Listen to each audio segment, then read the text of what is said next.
Good afternoon everyone and welcome back to Place and Space. It's Tuesday, it's new comic day. Let's kick off. Amazing Spider-Man 32 is back. Here's Zeb Wells bringing you a really rather dark Kraven the Hunter-centric storyline with some really spectacularly dark stuff going on. Look away if you do not want to see inside. If you don't want, there you go. It's all fun, it's all games. Let's see where you take it, Mr. Zeb Wells. You've got a lot to impress. Amazing Spider-Man is a big book this week, as is this, possibly one of the biggest issues of all time. Can only really be this. Amazing Spider-Man 300, however you want it, whatever debate you want to have, okay, on the internet, about where Venom first appears. Many of you agree it's this one, which is Amazing Spider-Man 300. This is the facsimile edition. Now, we sell so many of these every single week they are produced, facsimiles in general, and a lot of you do ask every single week, what is a facsimile? For those who know, wicked. For those who don't, basically reprints the original printing of that issue as authentically and traditionally as possible. So there's no new adverts, there's no new anything. It's the original page spreads, it's the original artwork, and it's designed to look exactly as the real copy would have done, saving you, well in this case, if you want to get that in a nice high grade, that's a couple of $1,000 at this point. So for a couple of dollars, you can jump right on in. It's a lovely facsimile issue to do so if you haven't bought one yet. Now, this hasn't been out for a while. This is Ice Cream Man issue 36, I want to say. So yeah, don't worry, it hasn't gone completely AWOL. Did have a little bit of a hiatus, but it's now back. We will return to this issue in a few minutes' time, I dare say. Okay, Contest of Chaos has been running throughout the annuals of all things Marvel recently. The part 3 is out in this week's Fantastic Four, so you will notice a lot of the annuals across the big Marvel books are basically comprising the Contest of Chaos storyline. So that is for you out this week if you were collecting it. Let's move over to DC super quickly, but also just prolong a little bit as well, because Night's Terrors has been coming out over the last 2.5 months. There's a lot finishing up this week. Okay, so you've got Action Comics, that's part 2, that finishes up. Angel Breaker also finishes up. You've got Detective Comics also finishing up. There's a lot going on here, and some of these are absolutely loaded with content. You've got Harley Quinn issue 2 and Titans issue 2 as well. Now, some of those is the last parts proper, but basically alongside this, which is the part 4 of Night's Terrors, the main series, a lot of these are going to be culminating in the Night's End one-shot coming to you very soon indeed. So if you get through some of these and you think, don't worry, it is all going to be ending in Night's Terrors, the one-shot still to come, alright? So this will segue directly into that. This is really cool, and I'm going to stop and talk to you a lot about dogs for a second, because Marvel Unleashed is a complete surprise hit of the absolute week. Kraven the Hunter, runs off with Lockjaw, because why wouldn't you? And what follows is absolutely bonkers. It's got some of the best artwork I've seen in a Marvel issue for ages by one Mr. Hervas. It's almost got like a Dampanosian vibe going on. This was so much fun. Marvel Unleashed, there's another one to come. All I'm saying is Frog Thor is running around, Frog of Thunder, and it's a hell of a lot of fun. You could do a lot worse than giving your reading pile a complete slice of the random by picking up Marvel's Unleashed this week. That is very cool. Okay, every now and then there comes along a truly meaningful comic which really does hit you in the heart and in the soul, and it's really quite dark. This is not one of them.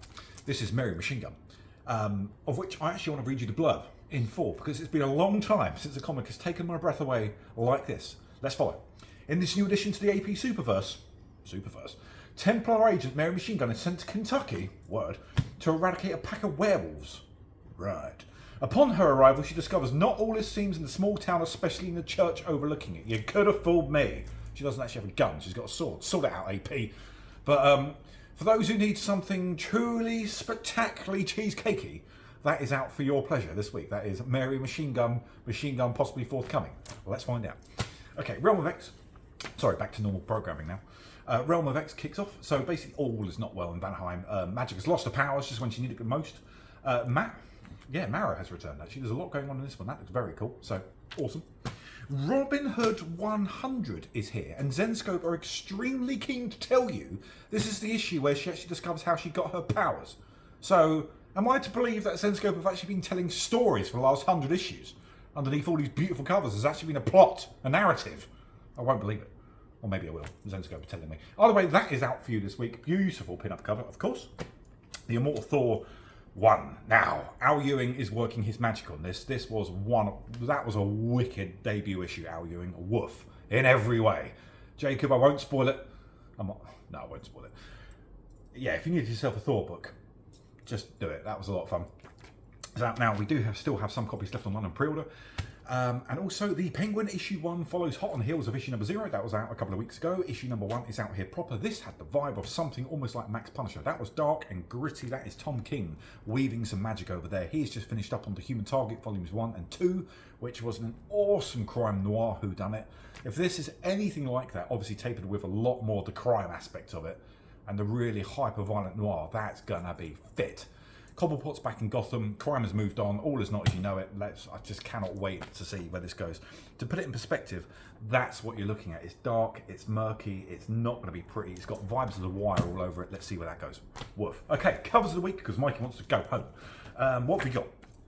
Okay, Penguin issue 1. Nathan Zerdy continues his tattooing-ish series of covers which have been coming out over the course of like main covers and shop exclusives, etc, etc. That is just a regular order all you want cover priced variant. Very cool. Yes, Disney What If variants continue to be absolutely awesome. So what if Daisy was a ghost spider in a different universe? That is for you, but that is also happening on Amazing Spider-Man issue 32. Love this. I can't pick this week, but this is Ivan Tao on Knights of Terror's Angel Breaker. Just love that. There's literally none left online, so I can't sell you it. And you might be thinking, why are you showing it to me? Well, I do like to show bits and pieces in these videos which we're completely out of, and that's why our pre-orders is such a good idea. If you don't, try and get used to the idea of looking for our eBay service for pre-orders, because we will list stuff ahead of time. Stuff does sell out and we can never get it again. So if you're thinking, damn, I'm missing stuff, try and get used to checking out the eBay pre-orders ahead of time. It really will serve you well, all right? But that's gone, and I can see why. Ivan Tao, take a bow, that is lovely. That rhymed. I'm running with it. Okay, Ice Cream. Mr. Marrakever, take another bow, because woof. That is woof with 2 V's. I love that. Art Germ has also chimed in on this week's, I've forgotten the title, that's professional for me, Battle Chasers. Art Germ is clearly very busy on certain parts of that cover. Either way, it's sold very well. I wonder why. Batman The Adventures Continue, issue 7. That is Raphael Albuquerque weaving some magic right there. That's absolutely beautiful. But we did just talk about this at the beginning of the video for very good reason. There's also a foil version of it which is sold like absolute gangbusters. That is out this week if you did, for whatever reason, need the facsimile edition of Amazing Spider-Man 300 in full and breathed. Folks, please do like, comment, share and subscribe if you can. It's always great to see you. It's always great to see you chime on in. Hope you have a lovely week. Much love. See you in a bit. See you in a what not show very soon. Bye.